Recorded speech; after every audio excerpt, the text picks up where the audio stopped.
Praise the Lord. Brothers and sisters, अगर आज आप एक क्रिश्चियन हैं तो बहुत ज़रूरत है हमें ये देखने की कि हम सही रास्ते पे हैं कि नहीं, हमारे इरादे आज भी ठीक हैं या नहीं। आप सोच रहे होंगे कि मैं तो चर्च जाता हूँ और बाइबल पढ़ता हूँ, सारे अच्छे काम करता हूँ, तो क्या देखने की ज़रूरत है। तो चलिए हम लोग बाइबल में जाएंगे और समझने की कोशिश करेंगे कि क्या ऐसी चीज़ है या क्या ऐसे कारण हैं जो हमारे उद्धार को रोक सकते हैं, चाहे भले ही हम पुराने मसीह हों या नए हों। हम जाएंगे मरकुस अध्याय 1 और उसका 19 से 20। यहाँ पे लिखा है, और कुछ आगे बढ़कर उसने जब्ती के पुत्र याकूब और उसके भाई यूहन्ना को नाव पर जालों को सुधारते देखा। उसने तुरंत उन्हें बुलाया और वे अपने पिता जब्ती को मजदूरों के साथ नाव पर छोड़कर उसके पीछे चले गए। तो यहाँ पे हम देखते हैं कि जो यीशु मसीह हैं वो इनवाइट कर रहे हैं याकूब और यूहन्ना को, और याकूब और यूहन्ना तुरंत उसके पीछे चल देते हैं। अपने पुराने इतिहास को, अपनी जिंदगी को, पुरानी जो उनकी जिंदगी थी, उन सब को छोड़कर वो तुरंत मसीह के पीछे हो लेते हैं। अगर हम इस वचन को सही से पढ़ें तो हमें पता चलेगा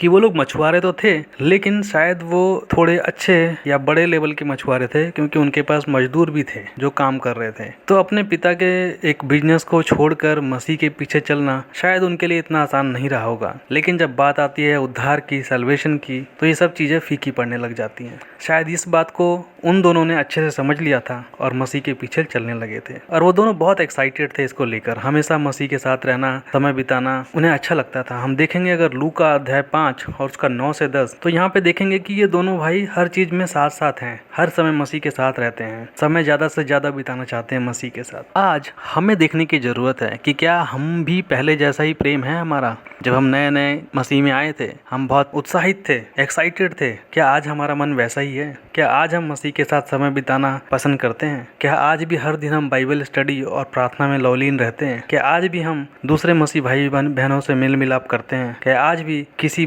व्यक्ति को जो डिस्करेज है उसे मसीह के नाम से एनकरेज करते हैं? हमें ये सब देखने की जरूरत है, क्योंकि यीशु मसीह के पीछे चलने का मतलब ये है कि आपको एक कीमत चुकानी पड़ेगी, और हमें ये देखने की जरूरत है कि वो कीमत क्या है। क्या आपका घमंड है? क्या आपके रुपए पैसे हैं? या कोई पाप है आपके जीवन में, या कुछ और? ये हमें देखने की जरूरत है। अब यहाँ पर इन दोनों भाइयों के बारे में हम जब देखते हैं, याकूब और यूहन्ना, तो वो लोग बहुत एक्साइटेड थे, मसीह के पीछे चलने लग गए, हमेशा उसके साथ ही चिपके रहते थे, उनके मैसेज सुन रहे हैं, उनके साथ समय बिता रहे हैं। लेकिन आगे जाकर क्या होता है हम देखते हैं। मरकुस अध्याय 10 और उसका 35 से 45 तक यहाँ पे लिखा है, तब जब्ती के पुत्र याकूब और यूहन्ना ने उसके पास आकर कहा, हे गुरु, हम चाहते हैं कि जो कुछ हम तुझसे मांगे वही तू हमारे लिए करे। उसने उनसे कहा, तुम क्या चाहते हो कि मैं तुम्हारे लिए करूं? उन्होंने उससे कहा कि हमें यह दे कि तेरी महिमा में हम में से एक तेरे दाहिने और दूसरा तेरे बाएं बैठे। यीशु ने उनसे कहा, तुम नहीं जानते कि क्या मांगते हो। जो कटोरा मैं पीने पर हूँ क्या पी सकते हो, और जो बपतिस्मा मैं लेने पर हूँ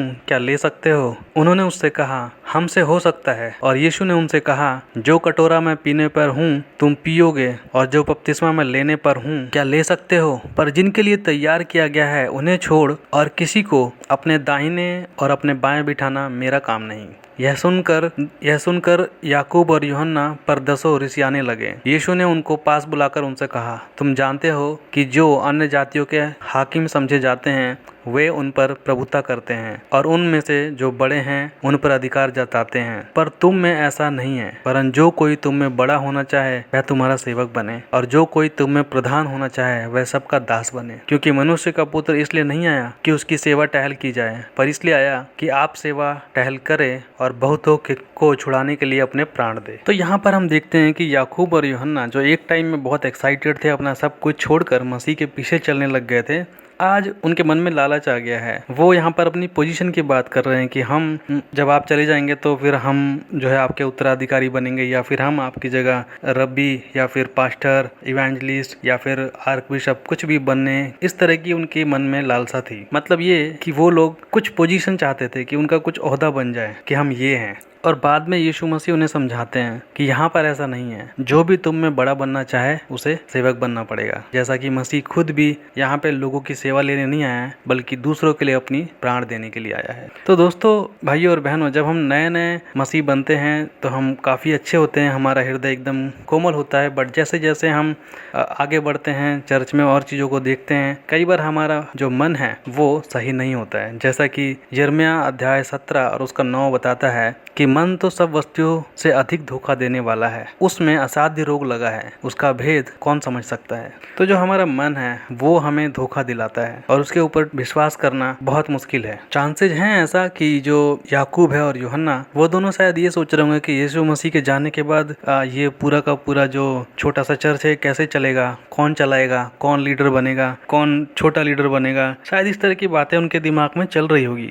लेकिन जब इस तरह की बातों पे हम ध्यान लगाने लग जाते हैं तो जो हमारा उद्देश्य है वो गलत डायरेक्शन में चला जाता है और फिर मसीह की जो सेवा है उसमें हम खरे नहीं उतर पाते। सो भाई और बहनों, आज हमें ये जांचने की ज़रूरत है कि अगर हम मसीह में हैं, यीशु मसीह हमारा उद्धार करता है और हम एक क्रिश्चियन हैं, तो अपने मन, अपने हृदय को अच्छे से जांचें। कहीं ऐसा तो नहीं कि हम किसी गलत डायरेक्शन में अपने आप को ले जा रहे हैं। तो इसी के साथ मैं समाप्त करता हूँ और अगर आपके कुछ सुझाव हैं या फिर कुछ कमेंट हैं तो आप ज़रूर लिखिए कमेंट बॉक्स में और इस मैसेज को ज़्यादा से ज़्यादा लोगों को शेयर कीजिए ताकि वो लोग भी सीखें और आगे बढ़ें। सब्सक्राइब कीजिए इस चैनल को अगर आपने नहीं किया है। आप सब पर प्रभु यीशु मसीह की महिमा हो। आमीन।